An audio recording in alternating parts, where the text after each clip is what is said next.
streaming service here, Congressman Ryan. The people can see you. The people can see the smiling face now. They can finally associate. They know you pretty well, obviously, but glad to have you on this, Congressman. Yeah, thanks for having me. So first thing I wanted to get into with you today is the Democratic National Convention, obviously starting tonight. Your thoughts on the lineup speaking at the convention this year and everything going on this year with the convention. Yeah, we're all trying to kind of suspend what our idea of a convention is, given, all the ones I've been to and have been, presented over the years. Now it's all virtual, and it's going to be a lot different. Meetings during the week and parties and all that stuff. I'm here back in Ohio.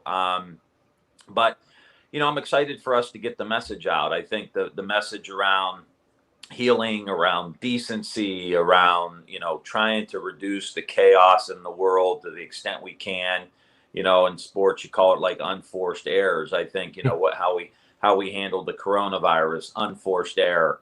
How we did the testing, unforced error, the whole idea of not being able to get, the economy solidified, money to small businesses and extending unemployment. Those are all unforced errors. Russia's coming after you, the Chinese are coming after you, the economy's difficult with globalization and automation, but these unforced errors to me are unacceptable. So getting the message out about stabilizing the country and moving forward, I think is going to be very, very appealing to the vast majority of the people in the country.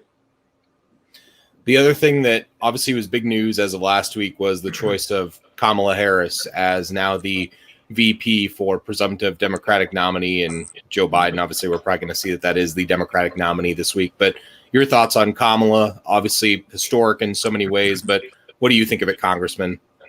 I love her. I mean, my family loves her. We had bumped into her a bunch on the presidential campaign trail. And, she was the one I got most connected to as far as, personality wise, so down to earth, very, very grounded. There's some great videos and pictures of her with our then 5-year-old son, Brady. And it was just, I just got an enormous amount of respect for her, and I'm really happy for her and her family. This is obviously a historic moment. And I'm happy for communities of color, especially, women of color who are going to see somebody on this ticket that looks like them, that there are no ceilings in the United States for people who, work hard, play by the rules and try to get ahead. And that's what she embodies. And she's tough as nails. I mean, she's smart as a whip, tough as nails. And I'm excited to see her on the campaign trail, but also, being able to govern. She's going to bring a real balanced mentality. She was an attorney general, but also from California. So I think as we talk about things like criminal justice reform and making sure that we're having honest conversations between the police and communities of color, she's going to be a perfect fit for trying to help heal the country. And I think we're all going to be better for it. Congressman Tim Ryan is my guest on 1480 WHBC. You can also watch on the live video stream and see the smile of Congressman Ryan today. No Browns gear on. See how well dressed we are, huh? Yeah, that's right. That's right. I almost wore a tie, but I was like, today's not the day. It's just not feeling that. So the other thing that's been huge in the news, Congressman Ryan, is the thing with the post service and the post office and everything that's happening here. I saw a picture of a blue mailbox in Warren being picked up yesterday, and that's right in your neck of the woods. I know this has to be frustrating for so many politicians right now, and just your thoughts. Well, again, another unforced error. I mean, really, why are we having a huge fight with the Postal Service now? We know that Russia got involved in the last election. We know they are very active in this election. China's talking about being active in this election. We've got a global pandemic. We know it's best if people can vote from home, especially seniors who are afraid to go stand in lines, which, they should be. That's what all the public health officials are telling us. And so for the president to talk about cutting funding for the Postal Service, to be removing mailboxes or all around the country, to be removing these sorting machines that speed up the ability to sort the mail and get it out when more and more people are going to be voting by mail. I mean, I don't care if you're a Republican or Democrat. There's no evidence that mail-in voting helps one party or the other. We're talking about being able to vote in the world's leading democracy in the middle of a global pandemic. I think this just speaks to, and I'm not going to get super political on this, but this speaks to the president's uncanny ability to be able to inject chaos where you don't need any, and drama where you don't need any. And this is frightening for a lot of people to see. He's going to try to defund and create chaos around the election. And this all started when he started going down in the polls. Now he's down double digits, and I'm just afraid he's going to get more and more radical as the election gets closer and closer, and as Biden's lead solidifies. Well, and as you continue to hear the radical left rhetoric of it, I mean, it just seems like that's the president's message at this point, isn't it? I mean, that's what he's going to build this election on, isn't it? Yeah, about dividing the country. And really, you know, he pulls the most extreme comments from people who many Democrats don't agree with at all.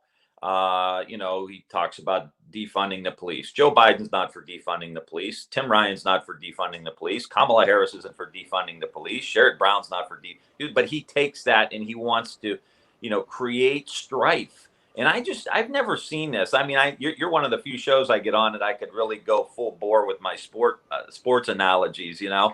But I just, you know, I grew up playing high school sports. I got a college scholarship. I played at Youngstown State as a quarterback just briefly with Jim Tressel when he was there. You know, when you grow up in Northeast Ohio, it's like coaches and leaders, you like look at them and see who are the great ones and who aren't. And the great ones never divide. Whether you're leading a church or a business or a country, the leader's job is to build coalitions to address big structural issues. And this president, like, he just divides and he wants fights. He wants chaos. Now with the post office, I mean, if that's not pathologically like compelling that he does this, it's crazy. And I just feel like, regardless of where your politics are, this is about hitting the reset button in America. This has been going on for a long time, a lot of divisions. Most of us agree on most things, but, you know, the media does this. You know, you're either watching Fox or you're watching MSNBC. And to have a president who doesn't try to be the healer, even in the midst of a global pandemic, is pretty frustrating. And so, again, like, I just want people to think about, you know, the leaders of athletic teams and whatnot. They're the one, if there's a cancer on the team, you cut it out and you know, or that person comes in and gets with the program, gets with the culture of the team. I've never seen a leader like this.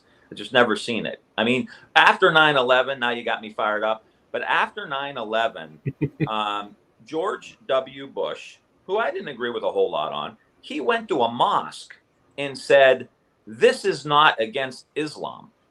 We respect the Islamic religion. We respect Muslims around the world. This is about an extreme element who flew airplanes into our buildings and blah, blah, blah. But he had the sense enough to try to heal the country and not start a religious war. I mean, sure. It kind of happened anyway, but his intent was, how do we heal? President Trump, you know, he's gassing protesters who are peacefully protesting around the White House. I mean, it's just totally different, regardless of your politics. Congressman Tim Ryan, we appreciate the time. We also appreciate your dog being a part of this. What's your pup's name? This is total. You're gonna think I'm totally sucking up. Buckeye. Buckeye. There he is, a true Ohioan. I did not name it. The kids named it. We got one bear, one Buckeye. And the Buckeye's brown and looks like a Buckeye cookie. So there you have it.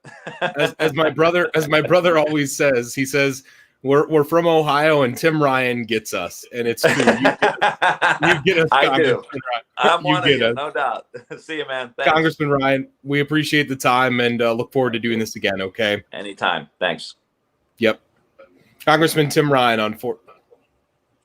Thanks, Congressman. Thank you. Yep. Talk to you later.